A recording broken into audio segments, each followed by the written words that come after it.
Yeah, it's your boy Crypto Bloodbath, and welcome to another episode of My Two Satoshis. It is November 20th, 2018, and I gotta give a shout out to my man, Christopher Walken, man. He's hitting me with the classics always. RZA, you can't stop me now. Actually, this is when RZA changed his name to Bobby Digital, and all my Wu-Tang fans, give me a little shout out if you remember that. I was like, what the hell is he doing? Bobby Digital? What's good, people? Man, it's a bloodbath. I haven't done a My Two Satoshis in a few days. Been busy entertaining guests that were in town. I had a blast with them over the weekend, but we are back at it. And we're first, before I even get into it, I got a new segment. It's called Fork of the Day. And it's gonna be all those crazy ass comments that I used to get. Yeah, I saved all of those. So we gonna do shout outs to all those forks that left those crazy comments in my videos. This one, Daniel Ricker Baker, I should say, said to me, this was months ago, guys. This was about 4 months ago, 5 months ago. Said, I think you're crazy with Bitcoin 4K. And I don't like your devil signs. You are on the dark side, and so is Jay-Z. I think I played a Jay-Z track that day.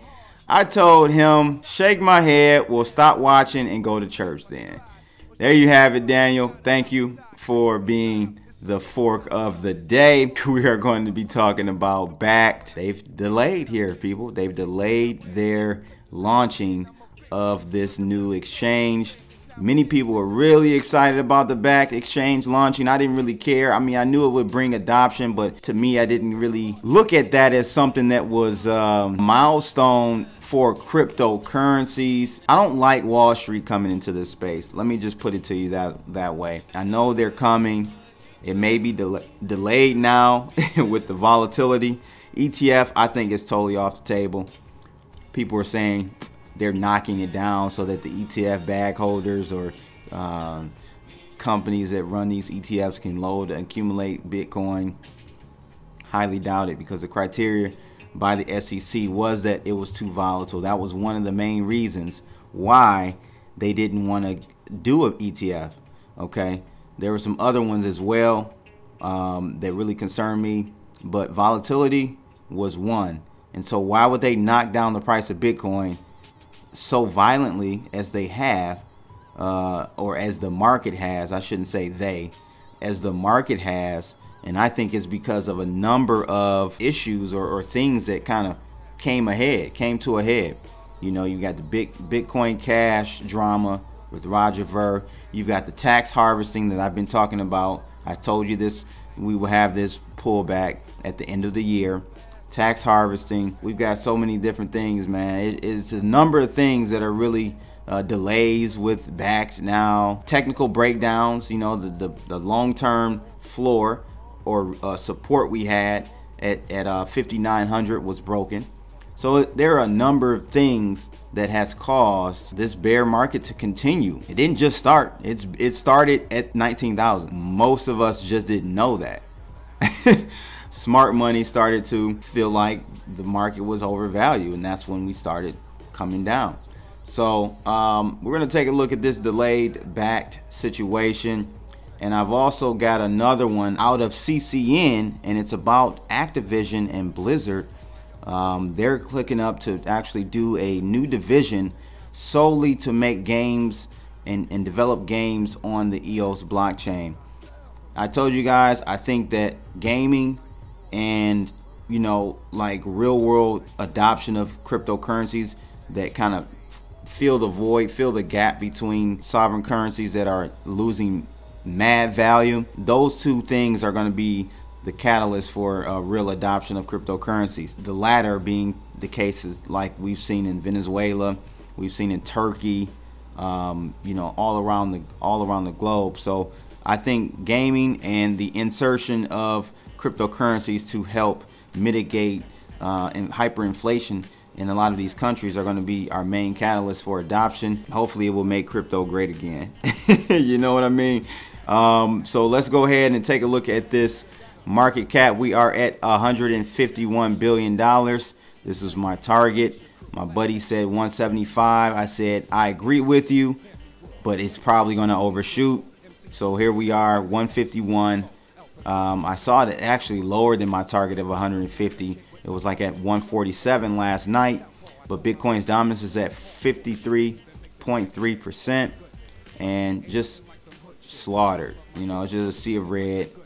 Capitulation moment happened last night. I was kind of watching it, and you know, we're getting toward the end of this bear market. I think doesn't mean, now let me just clarify this, that doesn't mean that we just go straight back up. No, I'm just saying the selling pressure will start to ease up, I think, in the next month or so as we kind of get into the end of the year, and as we start going into 2019. I think it'll at least stop the bleeding, and we'll find a base and start to slowly move up, or at least, you know, trade maybe in 1,000 point, 1,500 point trading range for a little bit. But yeah, that's where we are, in my opinion. Let's take a look at this chart. This is my algo chart.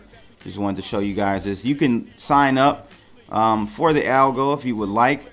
I'll leave a link in the description of this video, but this was our first short, and we covered here because we tried to go long.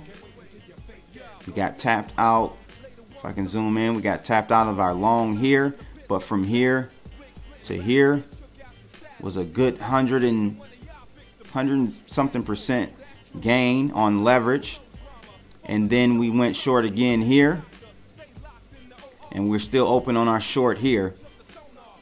Now I do want to show you guys this one thing. We had a nice short covering happen here earlier today, and guess what? It got stopped at the 47.50 area, which was the next level of support that I was looking for, that we broke through. So this to me gives me confirmation that now 47.50 has become an area of resistance. So if you know, I could draw a line here at 47.50, and that would be an area of resistance that we would have trouble getting above. And I think that's going to actually confirm the continuation down to the next level of around 3,700. And at that point, I think we're pretty much done. I think we're pretty much done at $3,600 Bitcoin. Show you my normal Bitcoin chart, my manual TA, and it just ain't been right since we broke that line here, and it just went to hell for sure.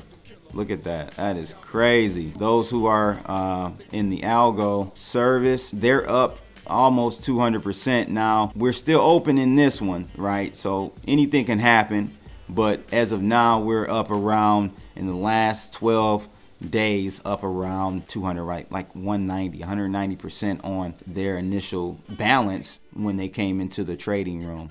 So sign up. I'll leave a link at the bottom of this video. So the first article is out of CCN, and it talks about Activision alums raised $16 million to build EOS Focus blockchain game studio. It says Mythical Games is a next generation gaming technology studio. Their focus is online games where players own the assets they develop or acquire in the game. True digital ownership powered by the blockchain, as opposed to managed digital ownership backed by centralized servers.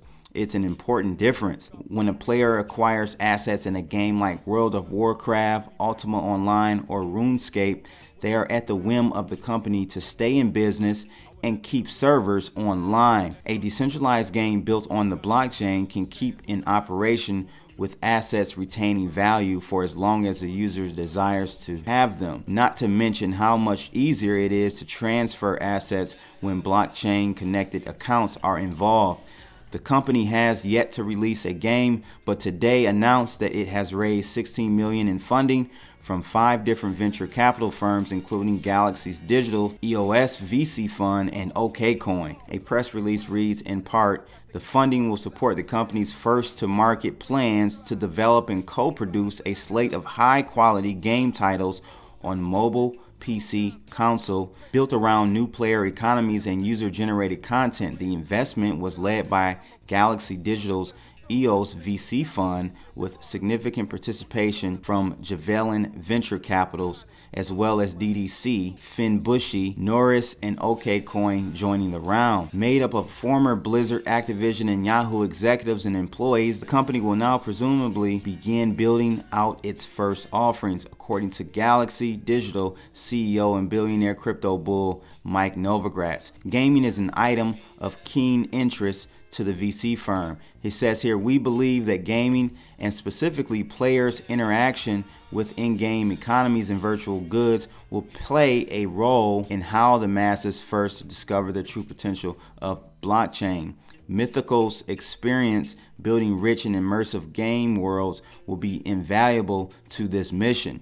Given that Galaxy Digital's EOS fund is responsible in large part of the 16 million funding round, Mythical will be building products on EOS, a dApp-focused based blockchain that aims to allow developers to run blockchain applications at scale. Mythical's offerings will not be the first blockchain games to enter the space, with Decentraland having dominated headlines in recent times, with people being able to take loans on or for virtual properties. Yeah, this is it, man. I'm telling you, we've got celebrity gamers now. It's crazy. Like, you've got teams that go around and play in tournaments and stuff like that. Like, this is the future, and it is only a natural progression that we see gaming integrate with blockchain. This is why I'm very excited about EOS, because they're going to be in that space. They're going to be at the forefront, and they're going to be participating in this next evolution in online gaming. And you're going to have people, I envision people actually making a living playing games. It's crazy, but think about it. It can happen if you get enough people to perceive value with these digital assets. You literally can make a living playing games. So you guys, let me know your thoughts on this venture. There's a few syndicates there. It's like 4 or 5 VCs that came together for this syndicate round of 16 million. I think I would consider that that's a large seed round. I mean, that's really like an A round as far as the amount of money funded for this. So they're going to do well. And that whole report that came out about EOS not being a blockchain and not having, come on now, would they invest $16 million if they didn't know the technology, the backbone behind EOS, behind the infrastructure of what they're building, would not be able to sustain it? Of course not.